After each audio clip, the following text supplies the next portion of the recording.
네, 오늘은 마가복음 10장 32절에서 45절까지 보겠습니다. 어제 부자 청년을 살펴보았습니다. 그는 예수님을 따라가는데 큰 걸림돌이 하나 있었죠. 그게 재물에 대한 욕심이었습니다. 오늘 본문에도 예수님을 따르는데 걸림돌이 하나가 더 나옵니다. 그것은 명예, 자기 영광입니다. 성경에 보면 이 돈하고 명예가 예수님을 따라가는데 큰 걸림돌이 된다라고 말씀합니다. 이 두 가지에 걸려서 타락하고 주님을 따라가지 못하는 그런 사람들이 많이 나오는데요. 돈 때문에 넘어진 사람들이 있지요. 어제 말씀드린 대로 부자 청년, 또 가룟 유다, 계시록 3장의 라오디게아 교회가 재물 때문에 주님을 따르지 못한 그런 대표적인 사람들이라고 생각합니다.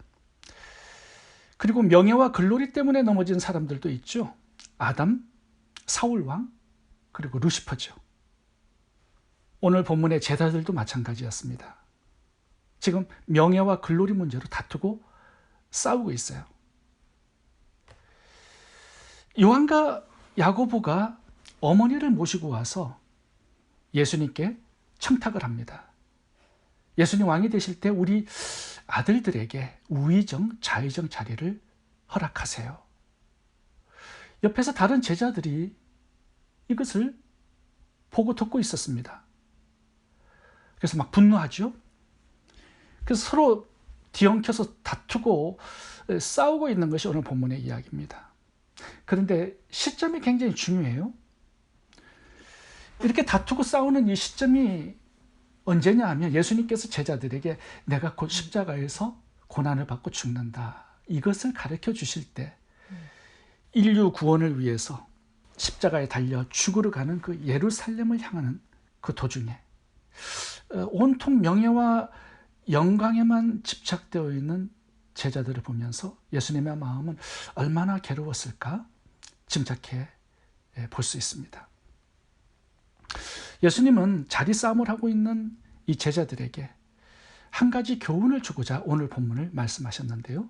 그 주제가 섬김입니다. 오늘 섬김이라는 주제로 세 가지 교훈을 살펴보겠습니다. 첫 번째 섬김은 예수님을 따라가는 증거입니다. 45절을 보면 예수님이 이 땅에 오신 목적을 분명하게 말씀하고 있습니다. 인자에 온 것은, 이 땅에 오신 목적을 말씀하시죠. 그게 뭐예요? 섬김을 받으려 함이 아니라 도리어 섬기려 하고 자기 목숨을 많은 사람의 대속물로 주려 함이니라. 예수님의 인생 좌우명은 섬김이었습니다. 예수님이 이 땅에 오신 목적이 섬김이라면 예수님을 따라가는 제자들, 성도들의 인생 목적도 예수님과 동일해야 되겠죠. 이웃을 섬기는 것, 이것이 예수님을 따라가고 있다는 증거가 되는 것이죠. 그리고 우리 인생의 목적도 회복하는 것이 되는 것입니다. 마태복음 4장 19절 보면 나를 따라오너라, 내가 너희로 사람 낚는 어부가 되게 하리라. 그러니까 예수님을 따라가는 그 증거가 뭐냐면 사람을 낚는 전도의 삶을 살게 된다는 것입니다. 이것도 복음으로 이웃을 섬기는 거죠. 사람을 섬기는 그것이 예수님을 따라가고 있다는 증거가 되는 거예요. 예수님을 따라가고 있지 않아요? 그러면 사람을 섬기지 않습니다. 예수님은 자기 목숨을 들여서 우리를 섬겨주셨는데 우리가 그 정도는 못할지라도 하나님께서 우리에게 축복으로 주신 재물, 은사, 시간, 재능을 가지고 이웃을 섬기는 것, 이것은 예수님을 따라가는 제자로서의 마땅한 삶이 아닐까 생각해 보게 되는 거죠. 수가성 여인은 수가성 사람들을 복음으로 섬겼습니다. 예수님께 데리고 나오죠. 다윗은 자기도 가부였지만 가부들을 위해서 옷을 지어줌으로 그들을 섬겼습니다. 삭개오는 예수님을 만난 다음에 자기 재산의 반을 팔아서 여리고 성에 있는 가난한 자들을 구제했습니다. 의사 누가는 데오빌로 한 사람을 전도하기 위해서 누가복음 사도행전을 기록해서 복음으로 그를 섬겼습니다. 누가복음 9장에는 선한 사마리아인이 나오죠. 선한 사마리아인은 강도 만난 자를 자신이 가진 것으로 섬겼습니다. 예수님을 따라가는 제자들의 특징이 바로 이웃을 섬기는 삶에 있다라고 말씀하고 있는 것이죠. 우리들에게도 섬기라고 주님께서 맡겨주신 사람들이 있습니다. 왜냐하면 우리도 예수님을 따라가는 제자들이기 때문이죠. 우리들에게 맡겨주신 거지 나사로, 강도 만난 자, 벗은 자, 줄이 자, 목마른 자, 나그네 병든 자, 갇힌 자, 이런 사람들이 있을 겁니다. 부담으로 여기지 마시고 잘 섬기시기 바랍니다. 이 섬김이 예수님을 따라가고 있다는 증거입니다. 43절 읽겠습니다. 너희 중에는 그렇지 아니하니 너희 중에 누구든지 크고자 하는 자는 너희 섬기는 자가 되고 너희 중에 누구든지 억뜸이 되고자 하는 자는 모든 사람의 종이 되어야 하리라. 두 번째, 섬김에는 희생이 있어야 합니다. 45절 예수님의 섬김의 모습을 보겠습니다.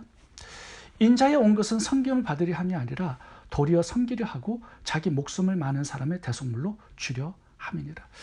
예수님 말로만 섬기신 거 아닙니다. 물론 말씀으로도 섬길 수 있겠죠. 근데 예수님은 몸으로 섬기셨어요. 자기 목숨으로 섬기셨어요. 자기 피로 섬기신 거예요. 섬기면은 희생이 있다라는 것을 가르쳐 주시는 거죠. 조금도 희생하려고 하지 않아. 그러면 섬길 수 없는 겁니다. 예수님은 십자가에서 자신의 몸을 희생 제물로 삼아서 우리들을 섬겨주셨습니다. 하늘에서 우리를 그냥 사랑한다 말씀으로 섬길 수 있지만 이 땅에 내려오셔서 몸으로 자기의 목숨을 들여 피를 흘려 희생함으로 섬기셨어요. 이런 예수님의 삶을 따라오라는 거죠. 희생 없이는 섬김이 불가능합니다. 지난주에 저희들이 마가복음 5장을 살펴보았는데요. 예수님께서 그라사 광야를 어떻게 섬기셨나요? 광풍을 뚫고 2,000마리의 돼지떼를 희생해서 한 영혼을 구원하신 거예요. 희생이 있다라는 거죠. 섬기면은 반드시. 선한 사마리아인이 강도 만난 자를 섬기기 위해서 어떻게 했죠? 주막으로 데려가서 며칠 동안의 여관비를 지불을 했습니다. 자신의 재물이 희생된 거죠. 다비다의 섬김도 보시면 자신도 과부였지만 하나님께서 주신 재물의 일부분을 가지고 옷을 만들어서 다른 가난한 과부들을 섬겼습니다. 재물을 기꺼이 희생한 것이죠. 예수님은 우리들을 세상의 소금, 세상의 빛으로 비유를 하셨습니다. 빛은 자신을 태움으로 어둠을 밝히는 거죠. 소금은 자신을 녹아서 맛을 내고 부패를 막는 것입니다. 다시 말하면 남을 섬기기 위해서는 자신의 어떤 부분에 희생이 반드시 따른다라는 말씀을 하시는 거예요. 자기 시간, 자기 재물, 자기 자존심, 때로는 자기 목숨까지 희생해야 비로소 섬길 수 있는 것입니다. 저에게 가끔 전화를 주시는 분들이 있는데요. 타교의 성도님이신데 저에게 종종 전화를 주시는 분이 있습니다. 남편과 싸우면 저에게 전화가 옵니다. 또 사업에 어려움이 있으면 기도 제목을 가지고 저에게 전화를 주세요. 그래서 여러 가지 많은 대화를 나누게 돼요. 근데 그분이 어떨 때는 1시간 넘게 이렇게 대화를 해서 제가 굉장히 어려운 그런 또 상황도 생깁니다. 한 번은 세크라멘토에 있는 분이 전화를 주셨어요. 다른 교회 성도님이신데 그분은 아들 문제로 전화를 주셨습니다. 아들이 감옥에 가 있어요. 그래서 이게 속에 있는 그 엉어리진 것들, 아픔, 변호사를 잘못 고용해서 어려움이 생겼는데 그런 부분들을 말씀을 해주셨습니다. 근데 그분은요, 저와 대화를 나누는데 1시간 반을 대화를 나누었는데요. 좀 굉장히 피곤하고 힘든 그런 상황도 생깁니다. 근데 그분이 전화를 끊으면서 목사님, 제 말을 들어주어서 너무 감사해요. 속이 너무 시원하고 너무 기분이 좋습니다. 안에 있는 것들을 다 털어내서 그렇게 된 것 같아요. 제가 때로는 1시간 넘게 이렇게 대화를 하시는 분의 전화를 제가 싫다 하지 않고 받는 이유가 있습니다. 제가 아는 목사님이 한 성도님의 전화를 받았는데요. 그날은 좀 피곤했던 모양이에요. 그래서 일찍 내가 피곤하니까 전화를 끊겠다고 하고 그냥 끊으셨습니다. 근데 그분이 그 다음날 자살을 하신 거예요. 그래서 그 목사님이 굉장히 충격을 받으셨습니다. 그러면서 간증을 하시는데 전화 받고 일찍 끊지 말라고 이렇게 말씀을 하시더라고요. 때로는 한 사람을 살리는 길이 될 수 있다라는 말씀을 그분이 하시더라고요. 그래서 제가 이렇게 전화를 받으면 계속 대화를 들어줍니다. 그렇게 해서 치유되고 회복될 수 있다면 1시간 사용하는 거 나쁘지 않은 거죠. 그런 섬김이 예수님께서 원하시는 섬김인 거죠. 가끔씩 카톡으로 안부를 전화하고 메시지 남기고 관심을 표현하는 것. 죽어가는 한 영혼을 살리는 길이기도 하다라는 생각을 해보게 됩니다. 섬김은 말로 하는 것이 아니라 몸으로 하는 것입니다. 나의 시간, 나의 재정, 나의 재능, 이런 희생을 통하여서 하나님 기뻐하시는 섬김의 삶을 살아갈 수 있기를 바랍니다. 또 하나, 섬기면은 영광이 있습니다. 37절을 보면 요한과 야보고가 주님이 왕이 되실 때 우리를 권력의 좌편, 권력의 오른편에 앉게 해달라고 청탁을 했습니다. 그 청탁을 들은 예수님의 답변이 뭐냐 하면 십자가 없이는 영광이 없다, 이렇게 말씀을 주셨습니다. No cross, no crown, 이 말씀을 하신 거죠. 너희가 그렇게 영광을 원한다면, 명예를 원한다면, 높아지기를 원한다면 섬김의 삶을 살라는 메시지를 주신 거예요. 그러면서 예수님께서 자신도 영광을 그냥 얻은 게 아니라 십자가의 대속적 죽음, 이 섬김을 통해서 영광을 얻은 것이다, 이렇게 말씀을 하시면서 너희도 어뜸이 되고 큰 자가 되고 영광을 원한다면 예수님처럼 섬기라고 말씀을 하신 것입니다. 37절부터 읽겠습니다. 여짜오되 주의 영광 중에서 우리를 하나는 주의 우편에 하나는 좌편에 앉게 하여 주옵소서. 예수께서 가라사대 너희 구하는 것을 너희가 알지 못하는도다. 너희가 나의 마시는 잔을 마시며 나의 받는 침례를 받을 수 있느냐. 십자가 죽음을 침례로 비유를 하셨습니다. 저희가 말하되 할 수 있나이다. 예수께서 이르시되 너희가 나의 마시는 잔을 마시며 나의 받는 침례를 받으려니와 나의 우편 좌편에 앉는 것은 하나님께서 예비한 사람이 그곳에 앉을 것이다, 이렇게 말씀을 주셨습니다. 자, 그렇다면 하나님께서 예수님의 우편 좌편에 권자에 앉게 하시는, 예비하신 그 사람은 누굴까요?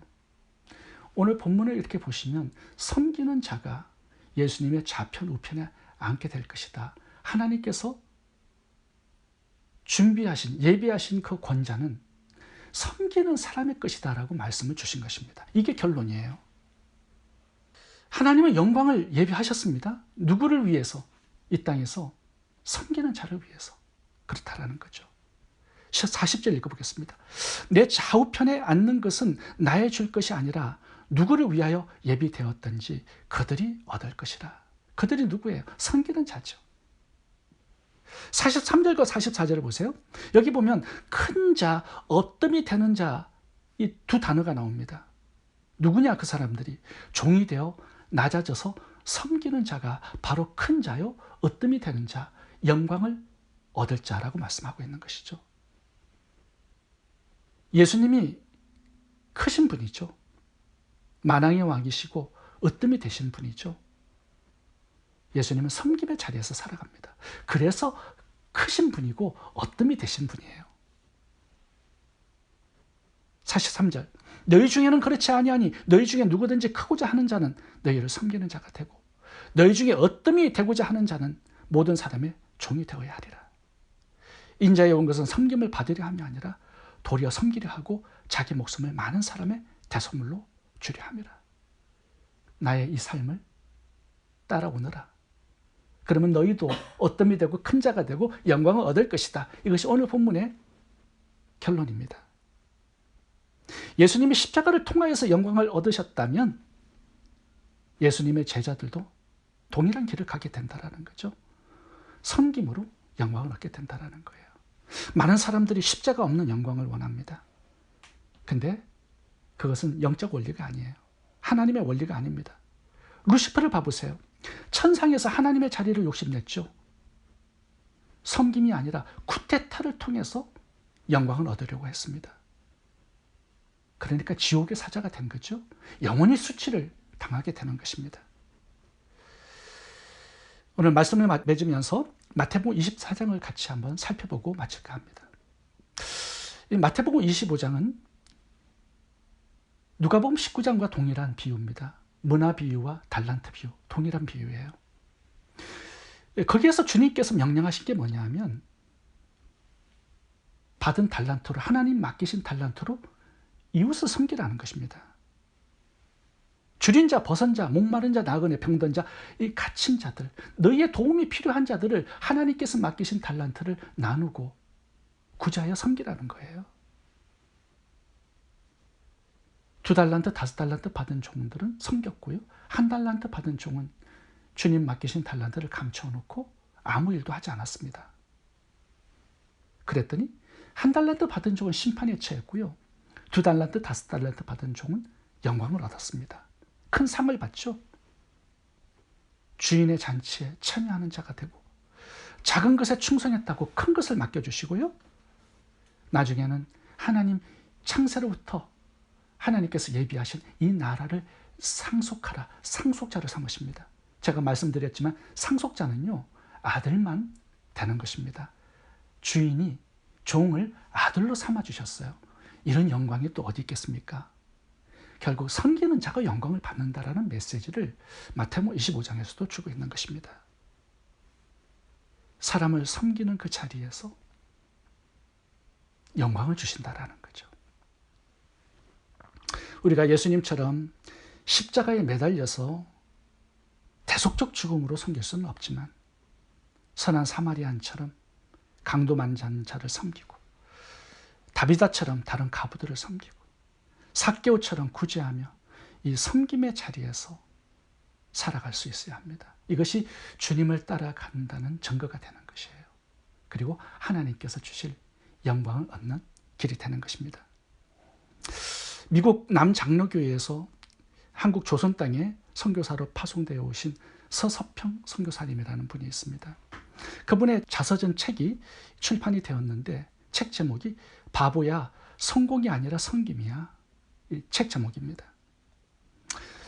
이 서서평 선교사님의 인생 좌우명이 하나가 있습니다. 그것이 뭐냐 하면 성공이 아니라 섬김입니다. Not success, but service. 오늘 본문에서 이분이 따온 좌우명이라고 합니다. 예수님이 그렇죠. Not success, but service. 마가복음 10장 45절 다시 읽고 마치겠습니다. 인자에 온 것은 섬김을 받으려 함이 아니라 도리어 섬기려 하고 자기 목숨을 많은 사람의 대속물로 주려 함이니라. 기도하겠습니다.